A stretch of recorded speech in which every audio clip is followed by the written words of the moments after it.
मैं जर्मनी में रहता हूँ और आज मुझे तकरीबन 58 दिन हो चुके हैं और आज मेरे साथ एक ऐसा सीन हुआ कि मैंने सोचा मैं अपनी ये आवाज़ उन तमाम स्टूडेंट्स तक पहुँचाऊँ जो यहाँ आना चाहते हैं या आने का ट्राई कर रहे हैं ताकि वो मेंटली तैयार हो के आएँ। आज मेरी एक जगह ट्रायल है जो कि एक इटालियन रेस्टोरेंट है और मेरे शहर से तकरीबन 1.5 घंटे की दूरी पर है।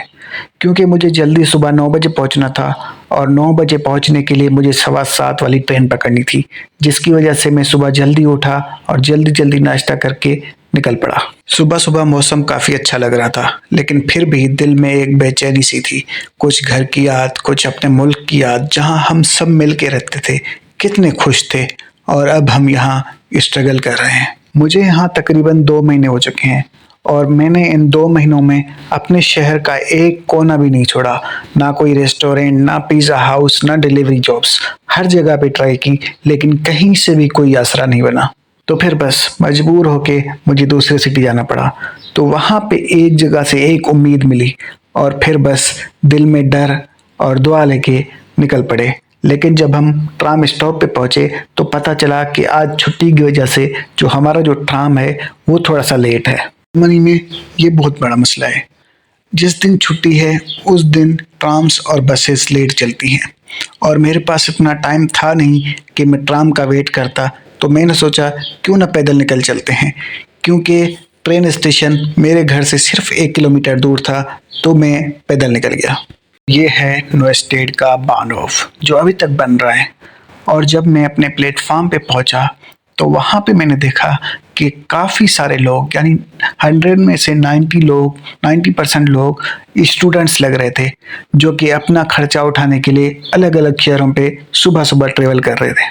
थोड़ी देर वेट किया तो पता लगा कि हमारी जो ट्रेन है वो 10 मिनट लेट है। और ये लेट कोई नया नहीं है, क्योंकि यहाँ आए दिन बाउआरबेटिन यानी कंस्ट्रक्शन का काम होता रहता है और अक्सर ट्रेन लेट होती रहती हैं। और फिर हमारी ट्रेन 10 नहीं बल्कि 15 मिनट बाद पहुंची और मैं फ़ौरन ट्रेन पे चढ़ा और अपनी सीट पकड़ ली और रवाना हो गए। और ये है वोल्फबर्ग। ये एक छोटा सा गांव है, लेकिन इतना खूबसूरत है।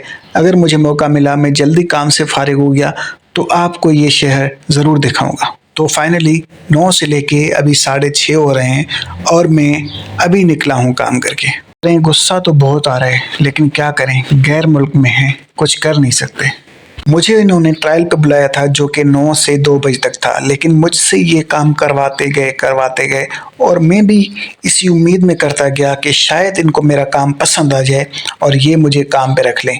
क्योंकि 2 महीने से जॉब नहीं थी तो मैंने सोचा चलो यार कर लेते हैं, क्या पता ये रख लें। या तो फिर ऐसा हो सकता था कि 1 दिन की सैलरी दे दें। अगर ये भी 1 दिन की भी सैलरी मिल जाती तो मेरे कुछ दिन जो आगे वाले थे वो आराम से निकल जाते। अब मेरे साथ हुआ क्या ये मैं आपको बाद में बताता हूँ, लेकिन पहले ये बताता हूँ कि ये लोग स्टूडेंट्स का कैसे फ़ायदा उठाते हैं और उनके साथ यहाँ पे क्या करते हैं। सुबह 9 बजे मैं जब पहुँचा तो सबसे पहले मैंने झाड़ू लगाई, उसके बाद मैंने टेबल साफ़ किए, फिर मुझे भेजा गया कि किचन में जाओ। जब मैं किचन में गया तो यकीन करें 9 से लेके 6:30 तक मैं सब्जियां, मिर्चें, गोश्त, सलाद, पता नहीं क्या क्या काटता रहा और 1 मिनट भी, जो कहते हैं ना, 1 मिनट भी फ्री नहीं मिला कि मैं या थोड़ा सा बैठ जाऊं या थोड़ा सांस ले लूं। मिर्ची और मुख्तलिफ चीज़ें काट काट के मेरे हाथ इतने जलने लगे थे कि मत पूछो, लेकिन फिर भी मैं बिना कुछ बोले करता गया और छुरी लगने की वजह से मेरा हाथ भी जख्मी हो गया, क्योंकि मैंने पहले कभी सब्जियां नहीं काटी थी।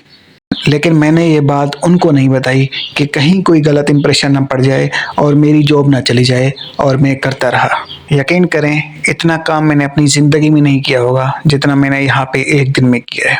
फिर जब 6:30 हुए तो उन्होंने मुझे कहा कि जाओ आप चेंज कर लो, फिर उसके बाद आप चले जाना। मैं खुश था कि चलो इतनी मेहनत की है तो शायद इसका सिला मिलेगा। लेकिन जब मैं आया तो उन्होंने कहा कि तुम स्टूडेंट हो और हमें एक ऐसा बंदा चाहिए जो हमारे साथ फुल टाइम हो, यानी 9 से 5 तक। और आपकी जैसे यूनिवर्सिटियाँ हैं तो शायद हमें लगता है कि आप हमें इतना टाइम नहीं दे सकते। और मैंने कहा हाँ, मैं तो एक स्टूडेंट हूँ और यूनिवर्सिटी भी जाता हूँ, लेकिन आप लोगों ने ये बात मुझे पहले नहीं बताई। फिर भी क्योंकि मुझे जॉब चाहिए था, मैंने उनको बोला है कि यार आप मुझे बोलेंगे तो मैं 5 नहीं 4 दिन आ सकता हूँ। सैटरडे संडे आ जाऊँगा और 2 दिन किसी हफ्ते में मैं क्लासेस मिस कर लूँगा और आपके पास आ जाऊँगा, और 3 दिन कम से कम मुझे यूनिवर्सिटीज़ की क्लासेस लेनी होगी, क्योंकि मुझे अपनी पढ़ाई भी करनी होगी। और बस फिर उन्होंने मुझे एक डब्बा नूडल्स का पकड़ाया और कहा चलो हम आपको कॉल करके बता देंगे। लेकिन मैं समझ गया कि बस इनका काम निकल गया है और इन्होंने मुझे वापस भेज दिया। अब मुझे पता नहीं ऐसा क्यों लग रहा है, हो सकता है मैं गलत हूँ, लेकिन मुझे ये लग रहा है ये लोग स्टूडेंट्स के साथ ऐसे ही करते होंगे। जिस दिन इनका कोई स्टाफ छुट्टी पे होता होगा, ये स्टूडेंट्स को बुला के उस स्टाफ का काम उनसे करवाते होंगे और उसके बाद स्टूडेंट्स को कटा देते होंगे।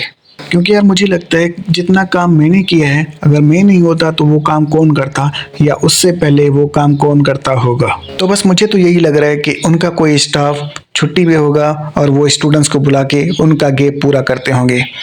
आपको क्या लग रहा है? आप कमेंट सेक्शन में ज़रूर बताएं।